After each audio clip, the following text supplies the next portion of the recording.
Welcome to the Creative Play and Podcast Network. Join us as we share our favorite RPGs, one-shot games, tabletop games, reviews, and convention panels. Sit back and enjoy the show.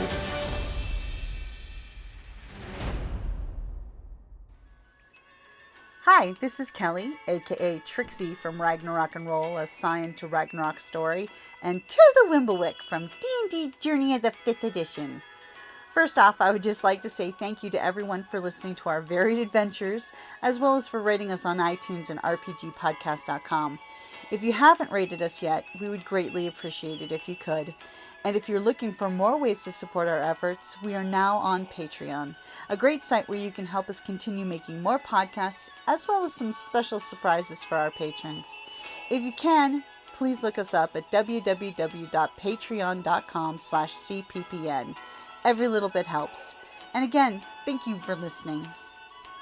So, whatever I put the official title down as. This is about building characters, whether it's an original character or a crossover character. I've done the panel the past few years focusing on crossovers, taking characters that are already built, turning them into steampunk. But it's pretty much the same process when you're creating your own characters. So it's like, why differentiate? I pull it into the panel all the time. Let's just, include everything like we do with the con. So, I'm also bad at introductions. My name is Orbit. I've been coming here. This is my 6th year, 3rd, I think, on panels, 3rd or 4th. I've been making one minion. And I go every year I come because I keep forgetting how long I've been here. So, little things to keep my mind on track. Our other panelists must be on her way. We all had a late night last night. I was driving in and everything, so she will hopefully be away. Morning. Where'd you drive in from? Morning Mountain Dew. I'm from Utah, so I don't like to do the full drive. I'm half hour north of Salt Lake, so I will drive to Mesquite and spend the night because they have cheap rooms at a hotel there and a breakfast buffet, and then I make the rest of the drive. So you actually went to Nevada to get back, or to get to Arizona? Yeah, so I go up that way. And the construction shut down the freeway yesterday, so it was even later getting there. It's here or there. Okay, so when you're creating your character, the first thing you absolutely have to do is choose a character. You gotta know what you're building here. It's like any other artistry. And that's what cosplay is. This is our art. This is taking what is inside your head and your imagination. You are the board or whatever that you are painting or creating. You are the material, and I knew she would be here soon. I was trying to see without my eyes, and I was like...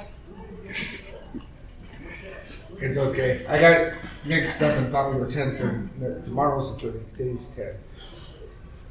So, this is our resident Harley. Sorry.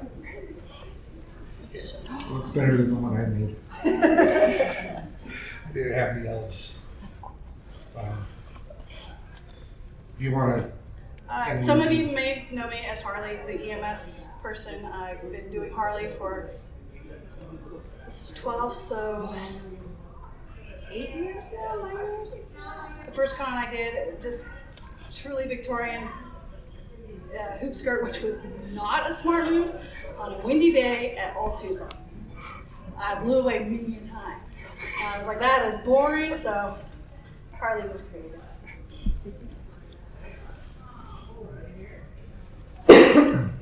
So once you choose your character and who you're going to build, you're going to put them into the steampunk world. And steampunk is basically 19th century sci-fi. I think we're all pretty familiar with it. But it can be anywhere in the world. A lot of people want to say, "Oh, it's got to be Victorian to be true steampunk." No, we're at Wild West Con. Put them in the West. I have a minion who goes safari hunting. Put them in Africa. You know, they can be anywhere in the world because it's sci-fi. There's the only limitation is your own imagination and sometimes abilities to make things. And then you're going to start building your costume to fit.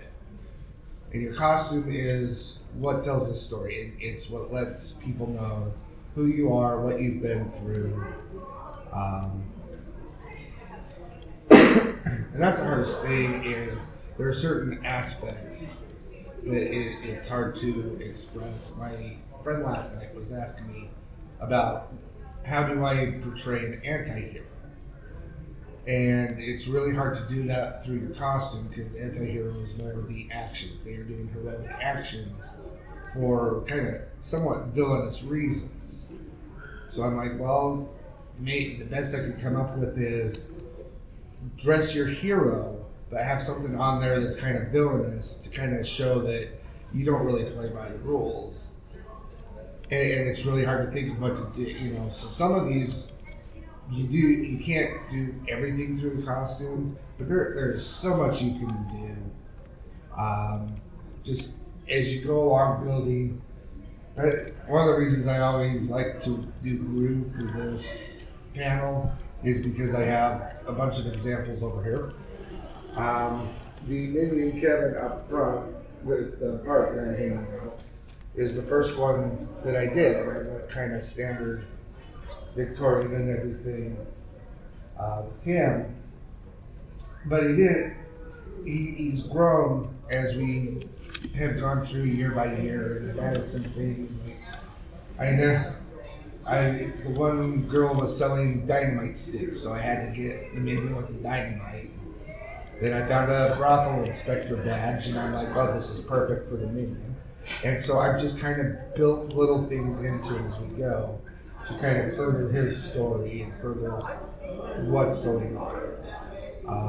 The only time a costume is finished is when you decide you're done working on it. There's always stuff that you can add. So it's more than just goggles and ears. Yeah. Yes. Can you be a villainous hero? Only killing the bad guys? Yes. I've We are got always 20 villains, years of but we're there chemistry. as EMS. So technically, we're villainous heroes.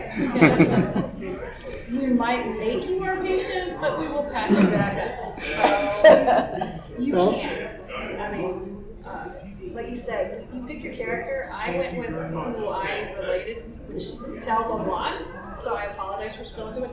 I related a lot to Harley, mentality-wise, and maybe a little moral compass-wise. I was EMS for 20 years, so my moral compass is a little spinny, and that's why I picked Harley. So Well, you that did and I also get to triage. hide behind a mask. I mean, I could be, because I started Harley when I was way younger than I am now, and I'm like, you know what, this is the year I'm going to retire. Because she's getting a little old, a little long in the tooth, and they're like, no, keep doing it. I was like, Harley literally is like a 20-year-old in the comics, which I was not 20 when I started it. So I guess they were like, you already broke that rule, so just keep going. But if you like your character, like I'm assuming you love your look. Because you look so confident in it. The more you like your look, the more confident you'll be in all the different stages as you build it up. Because this is not how Harley started. I literally had my own pigtails and realized I could not keep dyeing my hair every year and still have a professional job with black and red. And I don't have these curls. I did not have this balance.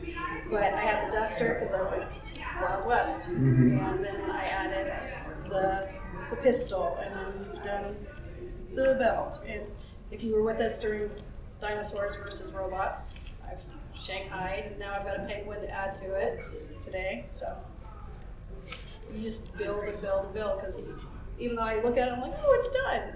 Ish. Ish is always the key for me, is ish. There might be something in the vendor hall that Just it needs to be out But yes.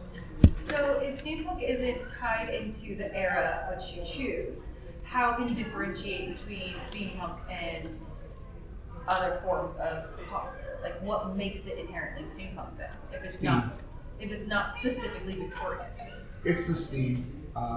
So it's 19th century sci-fi based off steam technology. And the So steam, how else would you show that if you don't show the corsets and the leather straps and the gears and things? How else would you show that? the steam is one of the big things, and I mean it's like any other sci-fi. You look at Star Wars, Star Trek, Battlestar, Firefly. They are all futuristic sci-fis, but they're all their own kind of creation. There's differences. But Firefly is recognized as steampunk. Even though In it's a way, the future, yeah. it's still recognized as steampunk. I think steampunk is just we're one of the ones that love it the most. But I mean, honestly, the way to say that steampunk is just saying it's steampunk. Steam is the big difference between like steampunk and dieselpunk and the others, because it's what you're using as your source of power. But at the same time, you look at the way we dress. Just because we use fossil fuel doesn't mean I walk around with a gas can all the time. So not everything has to have the steam. But the gears and the goggles and everything is what makes it fun. And that's what some of mine really are. I just took one of my costumes, threw a few gears on, grabbed some goggles, and I'm like, it's steam. So you can go as basic as you want to just fit the general vision and understanding of what steampunk is, or you can go off in your own direction, because again, it's sci-fi. Anything is possible, and you can say this is fitting in this world. It's also through your story, and as people talk, and you explain to them what's going on, then they're going to understand where you fit in the steampunk. And that kind of freaked one of my friends out, because she was asking about building a steampunk character, and I said, well, I started going through all of this, and I told her you create your backstory. And she's like, I gotta create a story? I hate creating stories. I'm like, whoa. It doesn't have to be elaborate. My friend did an immersion thing. He got anything from like 3 sentences on backstories to full novels. You can go as crazy as you want or keep it as simple as you want. And he looked at me after he read all those and he's like, dude, we got some sick people in this room. So it can be as dark as you want. So where do you go with, like, you invent a name and invent a story, and then where do you go from that? You just like get on the steampunk site and say, I can answer. If you've been to our tea dueling, there's Madame Askew. That, of course, is not her actual name outside of the convention, but she is known as Madame Askew. And when she shows up to con, she is Madame Askew until she leaves. I mean, she does not break character, neither does the Grand Arbiter. So some of them are extremely elaborate. Even when she does her online social media live streams, it's Madame Askew. Unless she's doing it on her personal page, and then she does, and the accents dropped, the characters dropped. So it just depends on what you want, because they have an entire backstory. They can tell you about what happened 10 years ago when the coffee bandits tried to take all their tea away from them and tried to pass off Lipton tea as tea. So they are very, very elaborate. I did not have to come up with too much of a backstory because, I was very gifted by having a nice gentleman create Harley Quinn and give me my backstory. So I was like, okay, I kind of cut the corners a little bit. But if you come up with your own luck, you can make it, as you said, as elaborate as you want. You can come up with names. I used to do historical reenactment, and we had names. I could have told you where I was born, what I did, what my family did, because that's what I was doing. Here, Harley Quinn was so much easier, and I don't have to remember names. I'm like, it's Harley Quinn, and she's insane, so she doesn't have to remember your name. Chances are she'd be like, anyway. But, I mean, it's an open book. There are no rules. You can gender bend. You can cross species. I mean, because we've got a few that come as Avatar, I think. I've never seen Avatar. Don't get mad at me. I haven't either. Yeah. But they'll come as different species. You've got Star Wars. So there is really no limit unless you tell yours. Because other people might say that's not steampunk. You just smile at them and go, okay, and just walk away. Because if it feels steampunk to you, then it's steampunk. Or if they say, you really shouldn't do that because, you know, that's a male character. Or female character or whatever. I was going to say I got a good one with Madame Askew. The day she was created, it was because her bonnet was askew. And a few of us were joking with her that your bonnet is askew, madam. And that's where it came from. How cute. So it's like prisoner gangs. You know, your friends can give you a cool nickname. Okay. Yeah, so Someone could be Hemlock. Yeah, she has broke we've got a few that Tascon. they She do did have broke it certain went by a names real that- name. Uh-huh. Because, like, Orbit was an example because they asked me, they're like, what's his name? I was like, Orbit. And they're like, British okay. So accent they had is to pull up skill. his registration because they asked for your name. And then they asked for your name. Because I was like, it's Orbit. That's all it needs to be. And they're like, yes, but actually they needed it for a specific reason. But yeah, there's people that they're only known as Orbit. Doc is only known as Doc. Thomas was known as Iron Man for a decade because that's what we know as. So, like I said, there's no limit unless you decide to put the limit or let somebody else put a limit on you. But we've got Ivy in the background, and she became Ivy because I was Harley already, and she was like, hey, Harley. It took her years to convince me. Yes, it took her years to convince me. I was like, I don't have the body type. I can't do that. No thanks. She used to hide behind a mask as the red Yeah, I was the Red Hood for years. Red Hood for years, and I was like, come on. So now she's Ivy and stuff like that. So I have fun. I just have a question for you. Your hair, how'd you do that? So my hair is actually black. So the bits and pieces underneath that are actual black, that's my actual hair.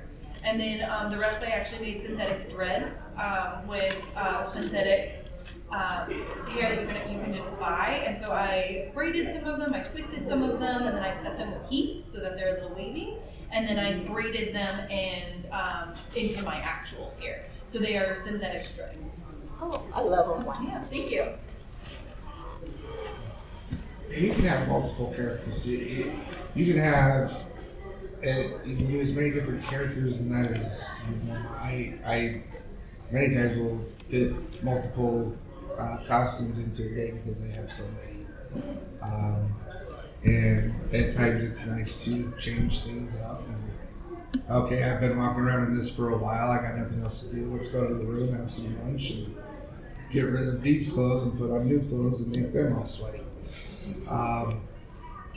But yeah, once you have your character, you're walking around and do it, like you said, especially an original character, this is where you start building your story as Harley was saying, because now you're taking your past story and you're building an experience. And it's everything that happens to you while you're in that costume. And sometimes you gotta kind of spice it up a little. You're not gonna say you were just walking around a convention, but you did something with Santa Claus, Kris Kringle, or whatever. Take that, add it into what you're doing. Yeah, we may be cheating at the game today. Hey, there's no ways. Another thing is also. Why would Harley cheat? That's what I said, but you know what? They specifically put it in the rules that Harley does not get to play. I thought that was Your reputation precedes you. very unfair.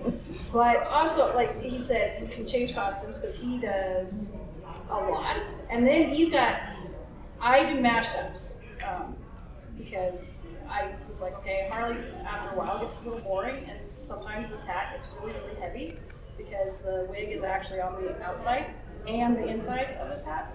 So a couple of years ago, I started mashing up. Whatever the theme was, I would change. I went as Wicked Queen of the West when we did Over the Rainbow. So I went as Harley Quinn as the Wicked Witch.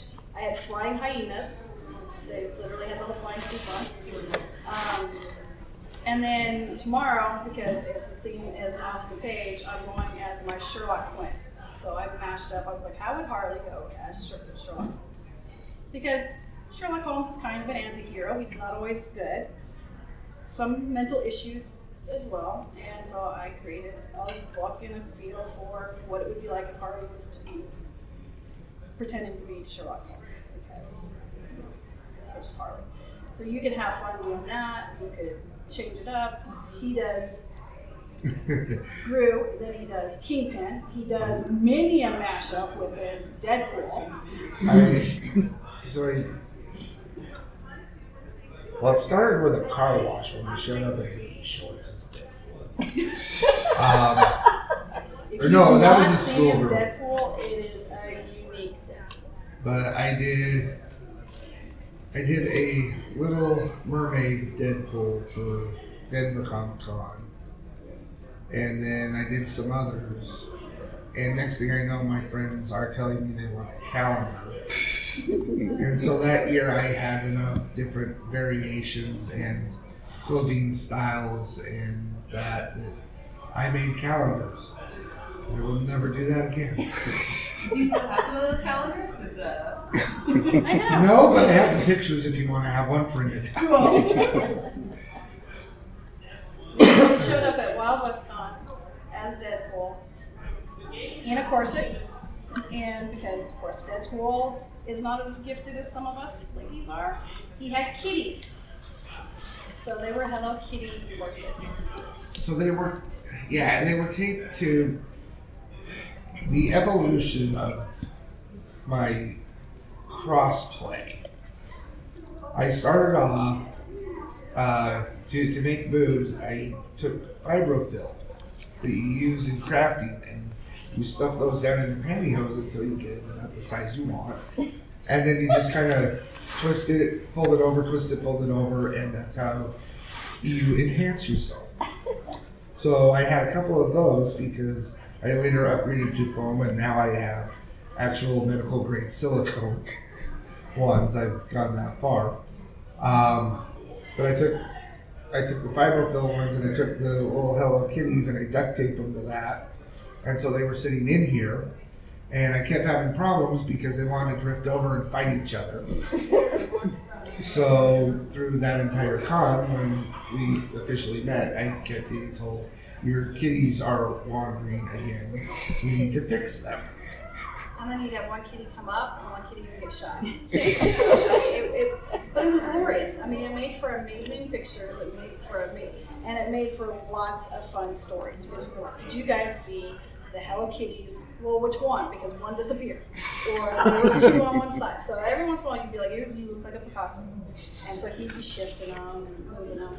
And it's a lot of fun. And he always says he likes to do Deadpool for one thing, and that's so that if he can do it, you can do any cosplay or any steampunk you want.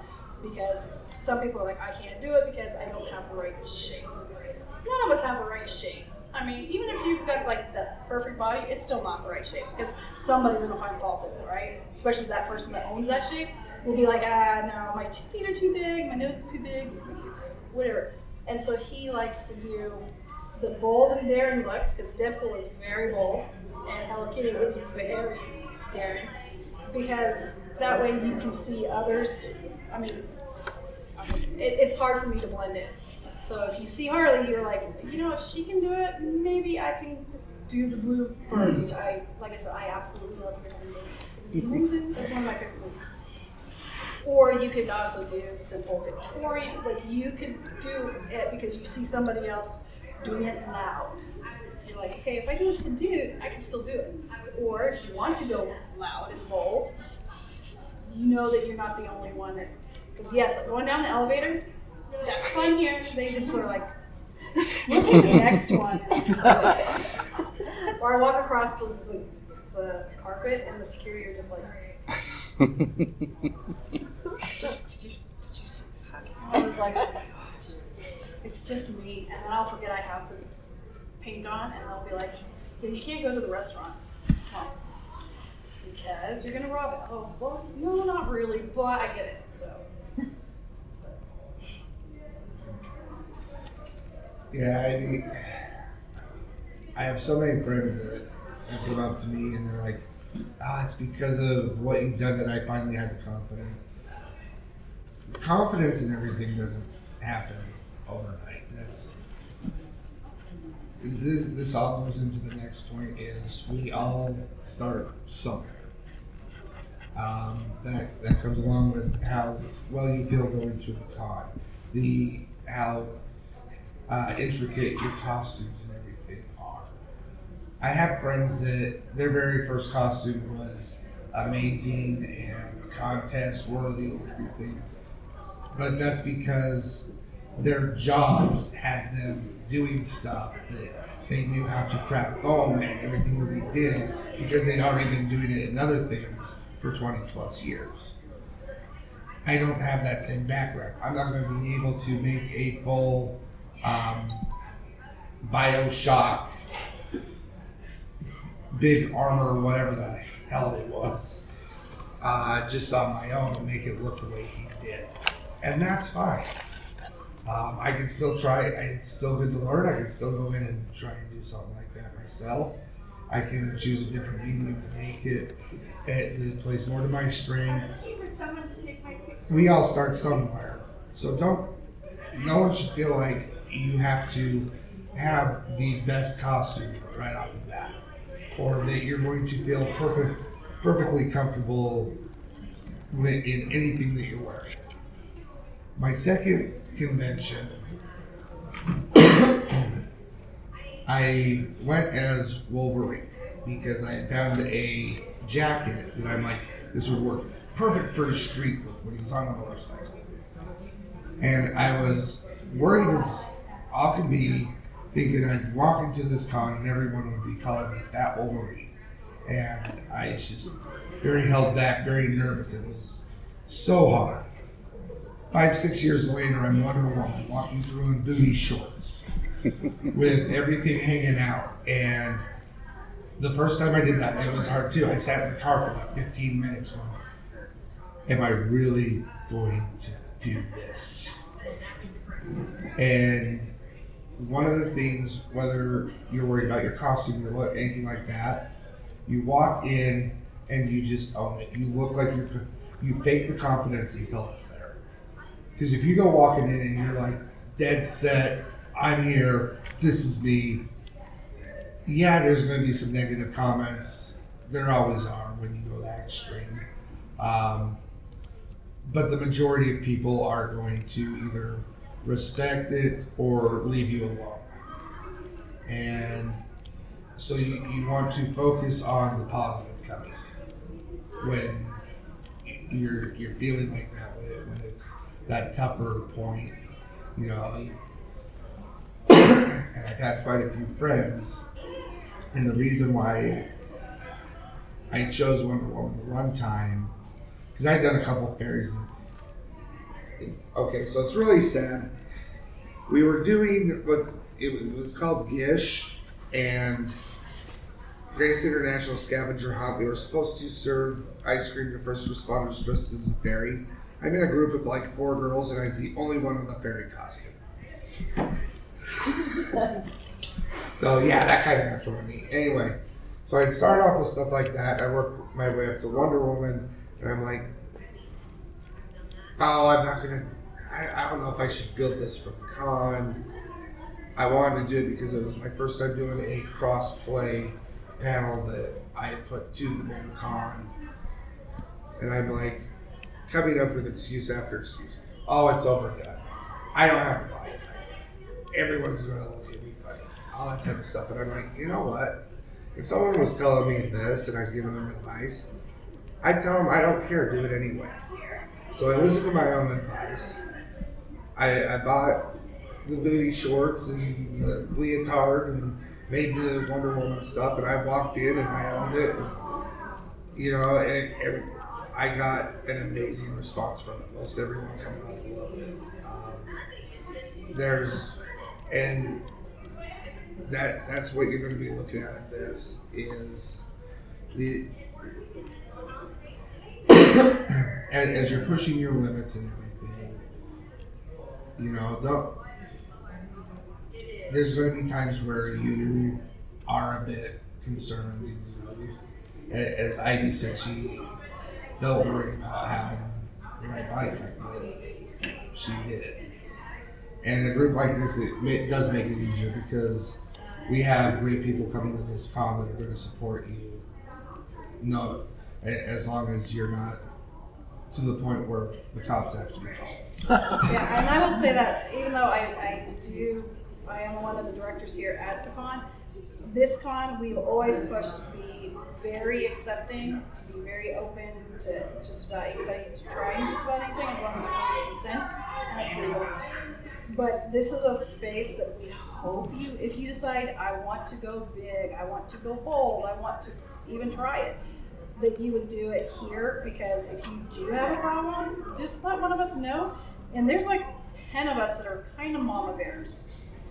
And we will address it, because we've had people, when we were at Old Tucson, we had a lot of the public come in, and sometimes they were a little critical of stuff. They didn't stay very long, and the person that they were critical of never heard that they were being critical, the target of that. Because that is not what we want. You to try just about anything you want and be safe here. Because we know some of the big cons, they do have sometimes reputations of being a little more picky. Like, I don't go to other cons because I know my Harley is not up to the standards of a comic Harley. And I'm not going to deal with that because I want to be Harley the way I see Harley.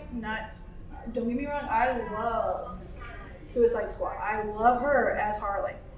I don't want to wear blue and pink. I don't like those colors. And this body will never be in those shorts. I'm sorry. I know you're comfortable. I'm not.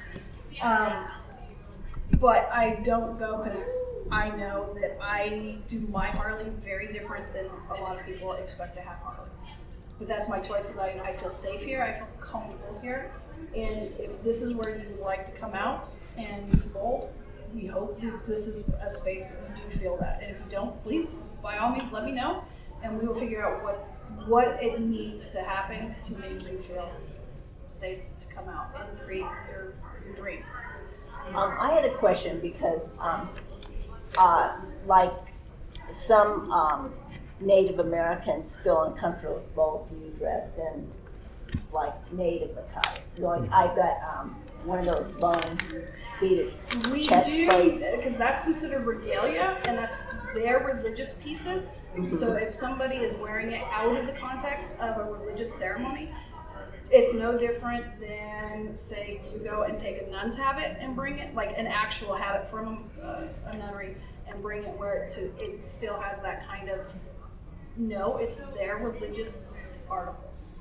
And especially here, being where we're at, it's a definite, we prefer not to use their regalia by anybody that's not Native currently in a ceremony, because that is their request too. That's why if you see their artwork is covered up right now, it's because right now we're in their holy periods of time, and so they covered their art up for that. So it would be kind of along those lines. Okay. I wouldn't say the absolute no, but we would have to have conversations with both the host because of their religious beliefs have to be taken into account.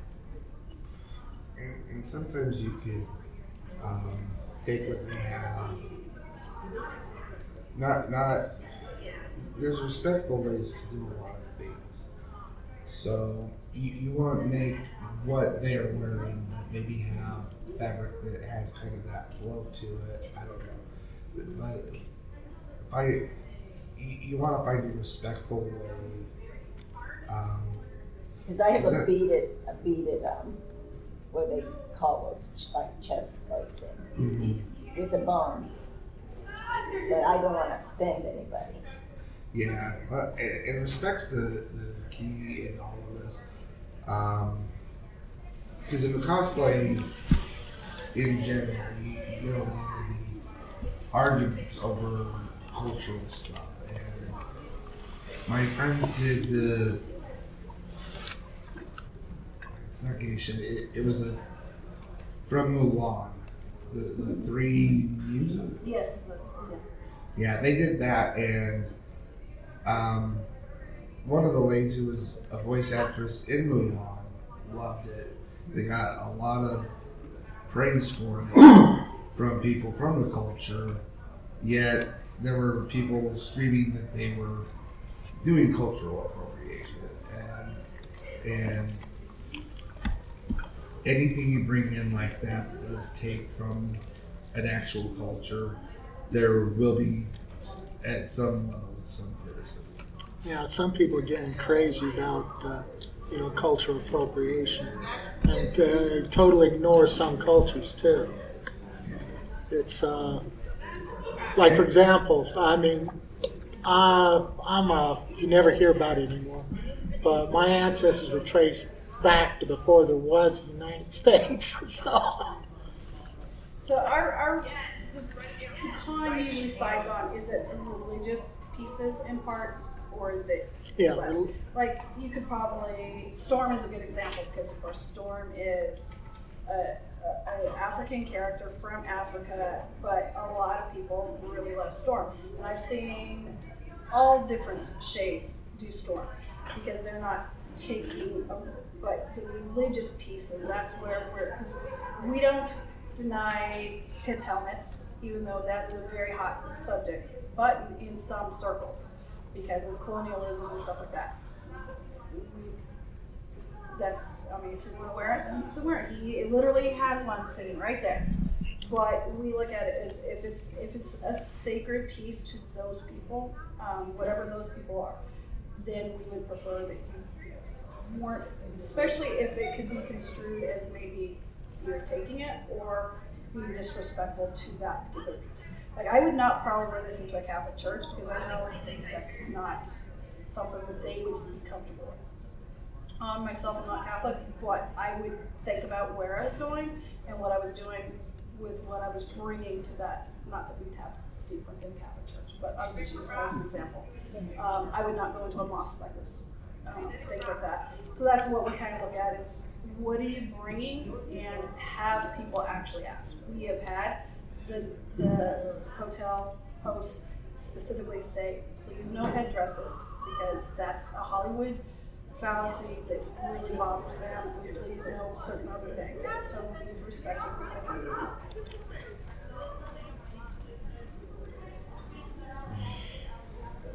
I mean, I don't know.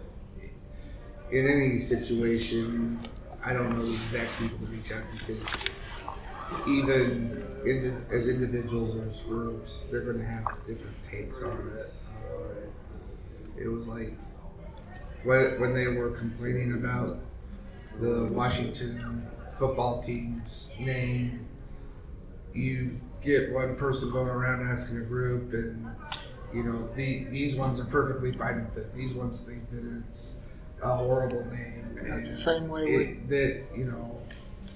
it depends on who you're asking. My friend loves Japanese culture. She does a lot of different Japanese costumes, and she's very careful on what she pulls in.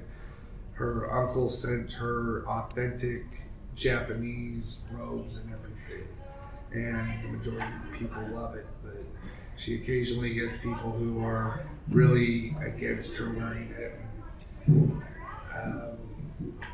So you have to look at, as she said, where you're wearing it to, because the different festivals she goes to, some of what she's wearing is perfectly fine, but this other festival that's more strict, I guess, she doesn't wear it there. So there's a lot to take in on all of that. So you could run it by some of the steampunk people and say, is this beaded chest plate, is that appropriate or not? Yeah. For here, I would suggest it goes through like Jason and Dina, and then they have a conversation, of course, with the host hotel. And that's who we refer to, because that's the experts in that area, because that's their culture. Just like for ADA and stuff, we've got a lady that does our ADA compliance and stuff like that, because that is her knowledge of expertise and stuff like that. EMS comes through me because that was my background. So we try to make sure that we are respectful to all the parties and give them a seat at the table, and then what comes up with as an answer is what the policy. And it could be one individual having a conversation, or it could be a group having a conversation, depending on what it would be. I just know with like the headdresses and stuff, they did ask, and so that was a blanket yes. Okay. Because helmets, like I said, in some circles, at some cons, you see that they're banned. Others, they're not even a conversation. So it can vary from literally piece by piece. Yeah. Well, one thing I add is sometimes down through history, what's considered offensive has changed depending on what your point is. I mean, the Confederate battle flag. I mean, from my standpoint, I'm an 82 son. To me, when my dad's side came from Mississippi. To me, you see that flag, it's not racist. But people immediately think, okay, certain section of that suddenly got labeled as racist. When I seen it, the face and pops in my mind is Dukes of Hazzard, Yeah. So it's a Southern symbol and not really a racist symbol. Yeah. But it went from being... And I mean, those are outside debates. It's really hard because you can't tell someone what something means to them. Yeah. Because I have friends that are on both sides of that one as well. Yeah. But let's see, we're at the end, so it's wrapping up. As you're building, like I said, we're all at our own skill level in that, so you can make it as elaborate as you want. Simple's fine. Store-bought is even fine. Yeah. As we said before, if anyone ever tells you that what you're doing isn't steampunk enough, I hate those words. Again, this is your art. This is what you are portraying, your imagination. You are making it.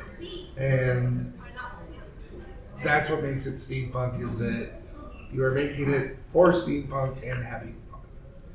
So as long as you are enjoying it and you're having fun, then you're doing it right. So,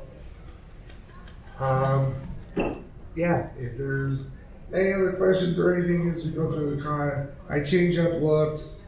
Some of them you might not know is me because you can't see my face, but my belly's still very noticeable. Are you always with the minions, or? No, when he does Kingpin, he's usually solo, but he's got a cane. So there's telltale markers that you'll know, oh, it's with it. Deadpool does not always have minions either. Yeah. Deadpool can have anything, yeah. We had Dr. Evil with the minion going down the zip line at Old Tucson at one point. But thank you for attending. Thank you. Thank you. Great.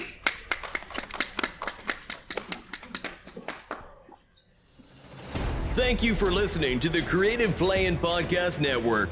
If you enjoyed our show, please check out D&D Journey of the 5th Edition and Ragnarok Enroll a Scion Hero to Ragnarok Story. Also, check out our Patreon page for more content and behind-the-scenes things, as well as joining us for a one-shot game or two.